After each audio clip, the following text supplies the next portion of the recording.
Ugh.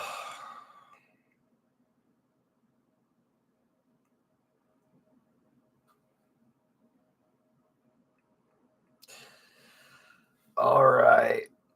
Well,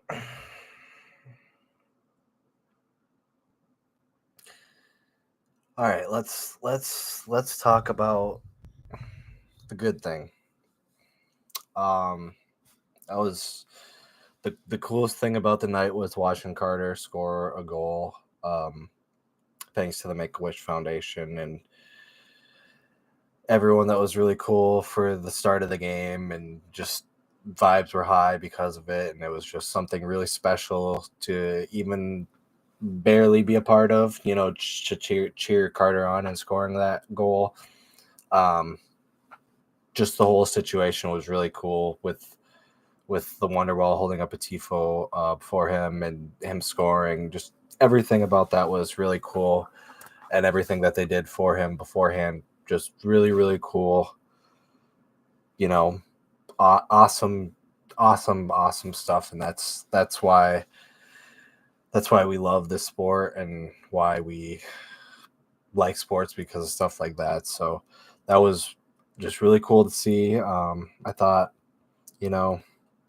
we should start on a positive, because there were other positives. I mean, the Canadians were back, so that was an overall boost, and we thought, even though I thought we played maybe a slightly better, I mean, we were playing DC United, and to lose 3-2 DC United at home is unacceptable, especially two of the goals that we gave up were just horrible defending.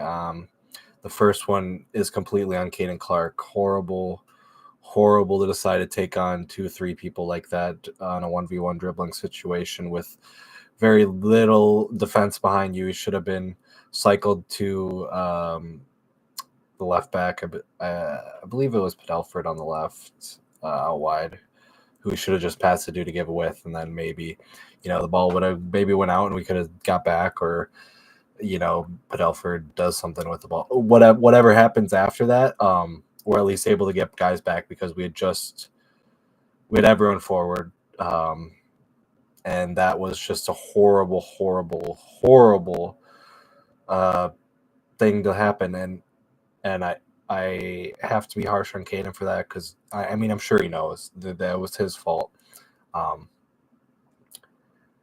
But a sequence of play, he could have got saved by Bongi, but Bongi has a horrible tackle and gets nutmegged, and Christian Benteke slots at home to take the lead. So the one danger guy that we had to watch out for tonight absolutely destroyed us in the air aerially. I know Benteke is hard to deal with, but he absolutely did whatever he wanted most of the night. I mean, Boxall was pretty physical with him, tried to get under his skin, and honestly was pretty lucky not to get sent off. I thought Boxall had a pretty poor night tonight. Despite the defensive efforts that he always does and continues to do and always gives for the badge, I thought it wasn't his best night. But they go up 1-0, and we end up fighting back end up scoring with Tani Oshwahi from a goal from assist from Hassani Dotson. Really good goal. Dotson wins a header. Tani's kind of sneaks on, staying on, through one-on-one net. Great finish. I forgot to even mention we had an early chance early on with Sanbin, who, I believe they made a save or it wasn't on target. But regardless, we had an all right first half. It wasn't great, but it wasn't horrible, I guess. But I mean, we're playing DC United. No disrespect to DC United, but I mean, they're not, I don't think, in a very good place right now. We were just pretty poor. Just giving up that goal was horrible. Anyway, Boxall, we go into halftime 1-1. Boxall picks up a yellow in the 49th minute for a reserve yellow. Extreme late challenge on the goalie. And he had multiple fouls after that. He was lucky to stay on the pitch. He was very physical still after that. He still had to be going up against Benteke, but I thought DC, I think, were the better team. They created some of the better chances. only other positive, I mean, made some subs. Ramsey made some positive subs by bringing on Rosales and Franco, and then Timu after that for Padelford late on, and Bongi and Caden were the first two subs with the double change, and we kind of shifted formations a bit. Franco obviously didn't play right back with Caden. Sandbing kind of played a makeshift right wing back, right back. And Joseph was in the left mid. But then after that, when Pookie came on for Padelford, Rosales shifted back to left back, and Tani came on the left, and Pookie went down the middle. And we created a great goal cycle. I mean, assist from Robin Lod. We had great possession, passing around the final third a bit, and then Pookie found his way on the right, which I think Pookie definitely plays a lot better with a second type of striker. Even though Tani El-Shaway, was on the left, he kind of would like creep in a little bit more and take up natural striker spaces where Pookie was able to drift a bit and find some free spaces, I thought, and that's what created the goal. But after that, DC just put it in his second gear. They started creating chance after chance. We had so many fouls, it was ridiculous. We needed to and the first goal where Benteke assists off, I believe it was probably a corner, and Herrera scores the goal. That was their goal. That was the one goal they created and scored. The other ones we just gave them to, as there was just a deep free kick into the box or something, and Carlos Harvey completely misses, and it trickles through to Benteke through a 9. He just slots it away it was so piss poor defending. Like it was some schoolboy defending at the end to give up a goal in the 90th and 91st minute like that. It was just schoolboy defending. And yeah, I just completely threw away 3 points. I don't know why we can't keep leads and keep these 3 points, because we'd be way higher up the table, but we just are choking and throwing away points, and we can't continuously throw away points now with our there's no excuses. Like, we have our players back, everyone's fit. The only player missing really was Will Trapp, maybe a couple others fringe players, but that team, no excuses. We're playing DC United. Like, it was ridiculous defending at the end. Absolute horrible. And these are glaring signs. We need a center back. We need a young center back. We need multiple more defenders in.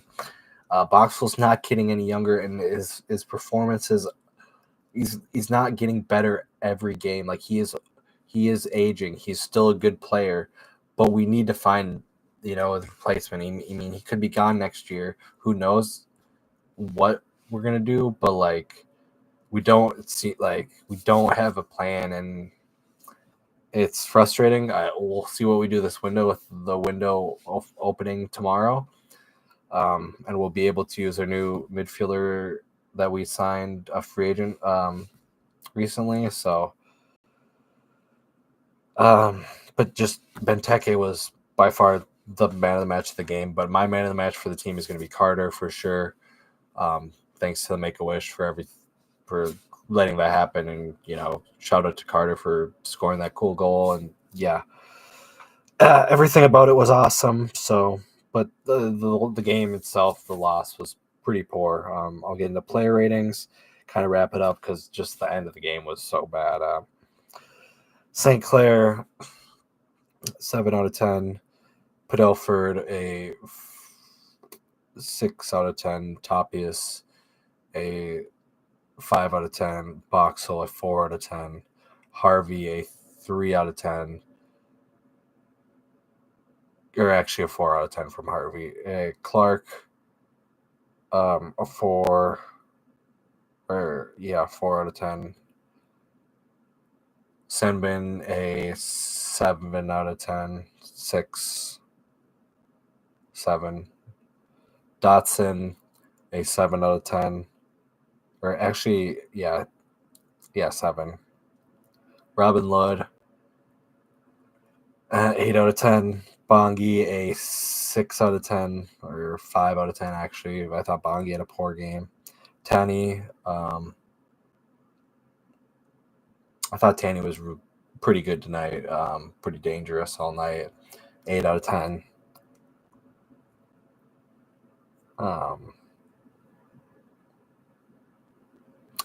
Franco, I'm going to give a 7 out of 10. I thought Franco influenced the play pretty well when he came on. I think he's a pretty good super sub, attacking wise. Even defensively, he's, just nicking balls off people and stuff. I thought Franco was good. Joseph, a 6 out of 10. I didn't think Joseph had his best game tonight. Timu Puki, a 7 or an 8 out of 10 with the goal, too. Not a lot of high scores, a lot of low ones, but man of the match, 10 out of 10, Carter. That's going to be it for me because, we were sitting there staring at 3 points in our face. We completely choked it away with schoolboy errors, but the window's open now. We play San Jose Saturday, and we need to pick up 3 points because we're not going to have another game for a long time, and with the Leagues Cup coming up next. So but that's all I got. So as always, come on, you loons, and thanks for tuning in.